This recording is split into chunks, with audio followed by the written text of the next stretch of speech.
আমরা আমাদের নবীকে সবচেয়ে বেশি ভালোবাসি, যিনি আখিরি নবী, যাকে বলা হয়েছে ওয়ামা আরসালনাকা ইল্লা রাহমাতাল লিল আলামিন।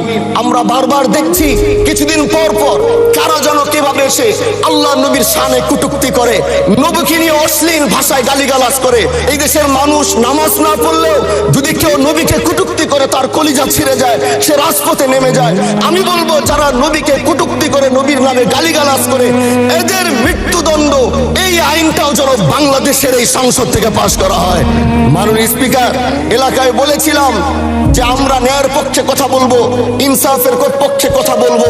তখন অনেকে হাত ধরে বলেছিল, হামজালা ভাই জাতীয় সংসদে যখন যাবেন একটু বললেন হাদি হত্যার বিচারটা যেন হয়। ন্যায়ের পক্ষে কথা বলেছিল, ইনসাফের আওয়াজ দিয়েছিল।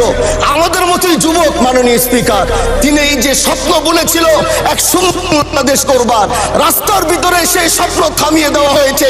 এই বিচার যদি না হয় তাহলে আমাদের মতো আন্দোলনের নিরাপত্তাও রাস্তায় কেউ দিতে পারবে না মাননীয় স্পিকার।